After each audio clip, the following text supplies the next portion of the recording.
Welcome back to my YouTube channel Sona official में आपका स्वागत है। सबसे पहले आप सभी को छठ पूजा की बहुत बहुत शुभकामनाएं। मेरे पास छोटे बच्चे हैं, इसलिए मुझे वीडियो डालने में सच में बहुत लेट हो जाता है। तो जब मुझे टाइम मिलता है तो मैं ज़रूर से डाल देती हूँ। छठ घाटी पे हम लोग पहुँच चुके हैं। छठ पूजा का घाट बहुत अंदर है, इसलिए हम लोग जा रहे हैं पैदल। यहाँ बोल सकते हैं कि कैमरामैन फोकस करो, पापा की शहजादी पहली बार छठी घाटी पर आ चुके हैं। यहाँ इस आंटी ने मेरी बच्ची के लिए मन्नत मांगी थी। मैं हर साल यहाँ पे आती हूँ कि उन्होंने आशीर्वाद दिया था 2023 में कि एक बेटी हो और प्यारी सी बेटी हो। तो 2024 में मेरी बेटी इनकी गोद में है। उन्होंने लेकर मेरी बेटी को संध्या का अर्घ दिया और पूजा किया।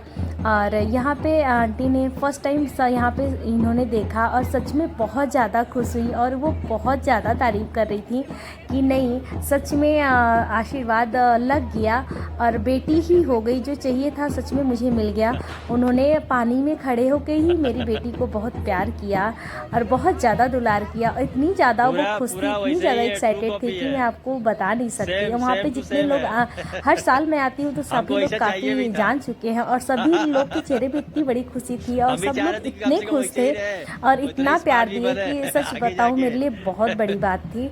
और बहुत अच्छा लगता है जब आपसे मिलने के बाद आपको देख के कोई इतना ज़्यादा खुश होता है। ये मेरी दोनों प्यार क्यूट सी देवरानियाँ हैं। जब हम लोग फ़ोटो खिंचाई हैं दोनों, मेरी इतनी प्यारी देवरानियाँ हैं कि मैं आपको क्या बताऊँ। मेरी बहनों की मेरे पास बहन नहीं है, फिर भी बहनों की कमी पूरी हो जाती है। फिर उसके बाद घाट पे अर्घ देने के बाद हमने छठी माता का आशीर्वाद लिया और जल को दिया। और ये हैं भैया, इनकी क्या ही तारीफ़ करूं। है तो देवर बट सच में जैसे होने चाहिए एक देवर वैसे ही हैं, इतने चुलबुले लटखट और सच में हमेशा ये इतने एक्टिव पर्सन है कि मैं आपको बता नहीं सकती। वो खाली तारीफ़ करे जा रहे हैं कि बेटी भाभी की तरह है और फ्रेंड में यानी मेरे हस्बैंड में और इनके में बातें हो रही हैं और मैं सुनवाऊँगी आपको ये क्या बातें हो रही हैं। और इन्होंने भी बच्ची को सबसे पहली बार देखा। यहाँ जितने भी मेंबर हैं उन्होंने सबने फर्स्ट टाइम बेबी को मिला और बहुत ज़्यादा प्यार दिया। और यहाँ की इस छठी घाट की आज की शाम की लाइमलाइट बन गई थी। ये पूरा छाई सुर्खियों में समझ लीजिए कि छाई हुई थी। जो देखता वो गोदी लेता और उनको प्यार करता। और पूरे अंकल को इतना ज़्यादा ये प्यार करने लगी कि उनका हाथ ही पकड़ के छोड़ ही नहीं रही थी। अंकल पूरा इतना ज़्यादा प्यार किया। फिर छठी व्रती का जो भी व्रत करते हैं या पूजा करती हैं उनका बोलते हैं कि वस्त्र धोने से पुण्य मिलते हैं। तो मैंने थोड़े से यहाँ से पुण्य कमा लिए और सबने मिलके आंटी के वस्त्र को धोए और प्रणाम किए। और फिर उस घाट को हम लोग लेकर निकले। शाम का पूजा हो गया है। फिर भी एक आंटी आई, मुझे भी दो। सबकी गोदी में इन्होंने सबने इनको गोदी में थोड़ा थोड़ा लिया और प्यार किया और काफ़ी अपना आशीर्वाद दिया।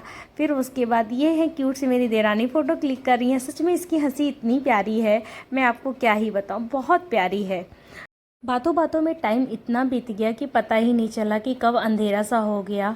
और यहाँ पे सबका डिस्कस हो रहा था कुछ बातें और सब लोग घर के लिए रवाना हो गए क्योंकि जल्दी घर जाएंगे तो सारा घर में पूजा पाठ करने के बाद नेक्स्ट डे सुबह सुबह फिर आना पड़ेगा। और यहाँ पे जितने लोग हैं कुछ न कुछ इतने सामान हो जाते कि कुछ न कुछ सामान लेके जा रहे थे। और हम सभी को जितने भी लोग जाएँ बिना कहे, हमारा ये मानना है कि इस पूजा में अपना योगदान जितना हो सके उतना अपना योगदान दें और इस पूजा को फील करें। और ये है दीदी, तो ये मेरे बच्चे को गोदी में ही लेके पूरा शुरू से लास्ट तक इनको पकड़ने का मौका मिला। लास्ट में इन्होंने कह ही दिया कि मुझे भी इनको बेबी को दे दीजिए। मैं बोली ले जाइए, 1 घंटे बाद दे देना आप, क्योंकि मैं भी नहीं रह पाऊँगी।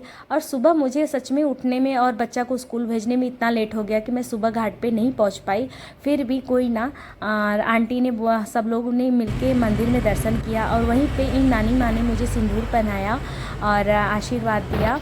और मैंने वहाँ पे जितनी भी आंटियाँ थी, जितनी भी बड़े लोग थे, मैंने सबका आशीर्वाद प्राप्त किया। आंटी बहुत खुश होती हैं, बोलती हैं मुझे भी ऐसे ही पैर छीपने वाली बहू चाहिए थी। और यही कह के वो सबसे बता के हंस भी रही हैं। और वहाँ पे मैं साड़ी में फंसी, सच में मैं गिरी, चोट तो नहीं लगी।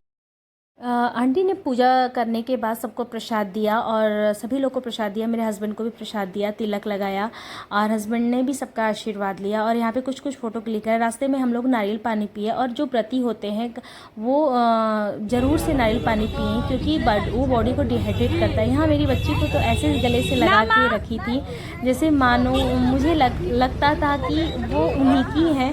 और सच में बहुत ज़्यादा इतने भी पूजा करने के बाद, फास्ट करने के बाद उनके अंदर इतनी पॉजिटिविटी, इतनी एनर्जी थी कि मैं बहुत हैरान थी। और सच बताऊं ये हम लोग के लिए, आज के नए जनरेशन के लिए बहुत बड़ी इंस्पिरेशन है और उनसे बहुत कुछ सीखने को मिलता है। और भगवान करे ऐसी माँ हर घर में मिले, हर घर में हो। उन्होंने बोला घर चलो, मैं बोली नहीं, फिर भी बोली कि नहीं। वो मेरे बच्चे को लेके गाड़ी में सच में वो लोग चले गए और हंस रहे थे। बोलते हैं कि बछड़ा जाएगा तो गाय पीछे पीछे जरूर आएगी। सो यहाँ पे यही हुआ। वो बच्ची मेरी आगे आगे जा रही थी, वो लोग हंस रहे थे और मैं पीछे पीछे जा रही थी। मैं क्या कर सकती हूँ, बच्ची को तो छोड़ नहीं सकती। फिर भी वो लोग मस्ती करके आगे जा रहे थे और मैंने भी उन लोग का मान रखते हुए मैं भी पीछे पीछे गई। और फाइनली हम लोग फिर उसके बाद घर पहुँच गए। सब लोग काफ़ी खुश थे, हंस रहे थे कि मैंने इसके बच्चा लेकर आया, भी पीछे आई। फिर घर पहुँचने के बाद आंटी का सब लोगों ने पाँव पखारा और आशीर्वाद लिया। हस्बैंड ने भी पाँव पखारा, आशीर्वाद लिया। फिर हम लोग दौरा उतारे। फिर उसके बाद हम लोग ने दोपहर का लंच किया। और ये सौभाग्य प्राप्त हुआ कि जो भी आंटी व्रती थी उन लोग को मैंने खाना खिलाया और मेरी देवरानियों ने खाना बनाया। फिर आते वक्त इन्होंने मेरी बेटी को फर्स्ट टाइम देखा था तो उन्होंने सिल्वर के बैंगल्स पहना के आशीर्वाद दिया। मैं मना की थी, बोलती नहीं ये मेरा आशीर्वाद है और प्यार है। इस घर में इस माँ ने मुझे इतना प्यार और सम्मान दिया है कि मैं जीवन जीते कभी भूल नहीं सकती। थैंक यू सो मच माँ, लव यू।